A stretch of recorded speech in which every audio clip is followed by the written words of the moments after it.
नमस्कार दोस्तों, मैं एडवोकेट शांतनु जी एक बार पुनः स्वागत करता हूं आपका आपके अपने चैनल ऑनलाइन लीगल हेल्प में। आज दोस्तों हम आपसे बात करेंगे कि अगर मान लीजिए आप सरकारी नौकरी में काम करते हैं और आपके खिलाफ कोई सिविल केस चल रहा है कोर्ट में, तो उसका आपकी सरकारी नौकरी पे क्या असर होगा। हमको कमेंट बॉक्स में बहुत सारे कमेंट्स आए और हमसे स्पेशली डिमांड की गई कि इस टॉपिक पर एक वीडियो ज़रूर बनाएं। तो दोस्तों, और आम तौर पर देखा जाता है कि बहुत से प्रश्न ये दिमाग में खड़े होते हैं कि हम सरकारी नौकर हैं और हमारे खिलाफ सिविल केस पेंडिंग है, तो हमारे केस पे क्या फ़र्क पड़ेगा, क्या प्रतिक्रिया होगी, मेरी नौकरी तो नहीं चली जाएगी। तो इस वीडियो के माध्यम से मैं आज आपसे वही डिस्कस करने आया हूँ। मैं शांतनु जी पुनः स्वागत करता हूँ और निवेदन करता हूँ, अगर आपने अभी तक हमारे चैनल को सब्सक्राइब नहीं किया है तो प्लीज़ हमारे चैनल को सब्सक्राइब कर दीजिए, बेल आइकन दबा दीजिए। ऊपर हमारे कॉन्टैक्ट डिटेल्स दिए हैं, नीचे डिस्क्रिप्शन में भी हमारा लिंक दिया है। आप किसी भी तरह का अपॉइंटमेंट बुक करना चाहते हैं तो हम फ्री हैं, हमसे सलाह लेने के लिए, एडवाइस लेने के लिए आप हमसे बात कर सकते हैं। चलिए दोस्तों, इस वीडियो को आगे बढ़ाते हैं और बात करते हैं कि हमारी नौकरी पर क्या असर होगा अगर मान लीजिए कोई सिविल बात हमारे खिलाफ पेंडिंग है और हम सरकारी नौकरी करते हैं तो। सबसे पहले दोस्तों मैं आपको ये बता दूं कि अगर आप सरकारी नौकरी करते हैं और आपके खिलाफ कोई सिविल बात प्रक्रिया कोर्ट में चल रही है, तो आपकी नौकरी पर उसका कोई भी असर नहीं होगा। लेकिन ये असर कब तक नहीं होगा? जब तक कोर्ट आपको जेल ना भेज दे डिफॉल्ट में। अगर कोर्ट ने आपको जेल भेज दिया है तो आपकी नौकरी पे निश्चित रूप से असर पड़ेगा, वरना कोई असर नहीं पड़ेगा। अब दूसरे दोस्तों मैं बात करता हूँ, आमतौर पर देखा जाता है कि पति पत्नी के झगड़े होते हैं। पति सरकारी नौकरी में था, पत्नी ने जाके उसके ऊपर दहेज प्रताड़ना का केस लगा दिया, जैसे कि डोमेस्टिक वायलेंस का केस लगा दिया, 498 का केस लगा दिया।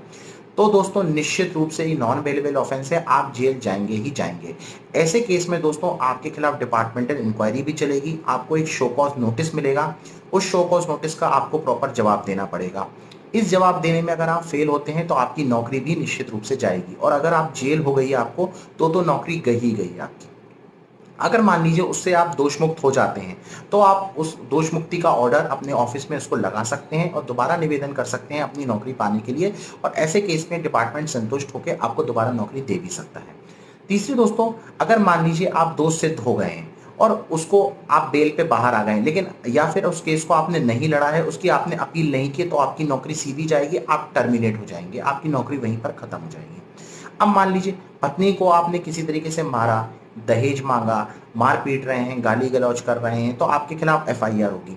अब इसमें याद रखने वाली बात दोस्तों ये है कि जब भी इस तरह की कोई अपराध आप करते हैं तो ये अपराध सीधे सीधे सरकार के विरुद्ध अपराध होते हैं। आप अगर सरकारी नौकरी में हैं और आपके खिलाफ किसी भी तरह की कंप्लेंट की गई है तो आपकी जॉब पर खतरा बना रहेगा। अगर वो दोष सिद्ध हो जाते हैं तो आपकी नौकरी भी जाएगी, आप टर्मिनेट हो जाएंगे। अगर वो दोष सिद्ध नहीं होते हैं तो आपकी नौकरी पर कोई असर नहीं पड़ेगा। अब आमतौर पर एक प्रश्न और उठता है बहुत कॉमन सा, जैसे कि धारा 125 मेंटेनेंस, भरण पोषण का। अक्सर ये प्रश्न उठता है कि मान लीजिए हमारी पत्नी ने हमारे खिलाफ केस किया था, 125 के तहत भरण पोषण का आदेश कोर्ट से हमको पारित हो गया है। अब इस पे 125 भरण पोषण का जो आदेश कोर्ट से मिला है, इसका हमारी नौकरी पर क्या असर होगा? इसका हमारी नौकरी पर कोई असर नहीं होगा।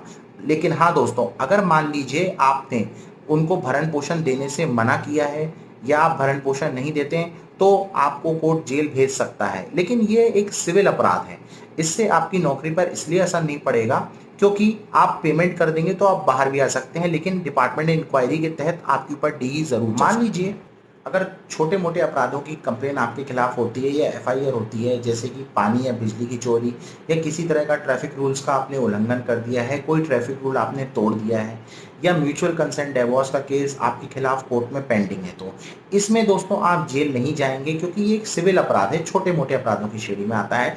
आपकी सरकारी नौकरी पे इस चीज़ का फर्क नहीं पड़ेगा। लेकिन इन केसेस में डिपार्टमेंटल इंक्वायरी जरूर चल सकती है। डिपार्टमेंट के पास पूरा राइट होता है कि आपको शो कॉज नोटिस इशू करे और अपनी इंक्वायरी को कंडक्ट करे, और इसमें अगर आप दोषी पाए जाते हैं तो आप सस्पेंड हो सकते हैं, लेकिन आपकी नौकरी नहीं जाएगी। अब मान लीजिए कलेक्टर के थ्रू किसी तरह का कालिंदा नोटिस आपको आता है, जिसे हम प्रिवेंटिव नोटिस भी कहते हैं। जैसे कि उदाहरण के रूप में मैं आपको समझाऊं, आईपीसी की धारा 107 के तहत, 150 के तहत, 151 सीआरपीसी के तहत आपको किसी तरह का कालिंदा नोटिस आता है। जैसे मैं आपको उदाहरण के रूप में समझाऊं कालिंदा नोटिस क्या होता है। जैसे आईपीसी 107 मतलब प्रिवेंटिव नोटिस, आप किसी तरह की पब्लिक पीस को डिस्टर्ब कर रहे हैं तो इसमें आपको कलेक्टर से नोटिस आ सकते हैं।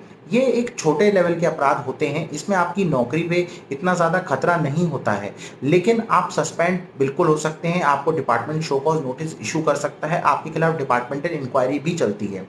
अगर उस शो कॉज़ नोटिस का आपने प्रॉपर तरीके से जवाब नहीं दिया और अपनी इंक्वायरी जो डिपार्टमेंटल इंक्वायरी कंडक्ट हो रही है, उस पे आप फेल हो जाते हैं, किसी तरह से दोषी पाए जाते हैं, तो आपकी नौकरी पे खतरा ज़रूर बनेगा। तो दोस्तों, आज की वीडियो में हमने ये देखा कि अगर आप सरकारी नौकरी में हैं और सिविल वाद आपके खिलाफ पेंडिंग है, तो आपकी नौकरी पर क्या असर होगा। मैंने आज आपसे डिस्कस किया, बताया कि आपकी नौकरी पर कोई असर नहीं होगा और असर होगा तो किन-किन परिस्थितियों में असर होगा।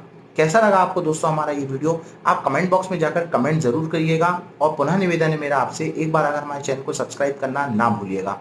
हर बार की तरह जो आप अपना कीमती समय हमको देते हैं, उसके लिए मैं तहे दिल से आपका बहुत-बहुत आभारी हूँ। धन्यवाद।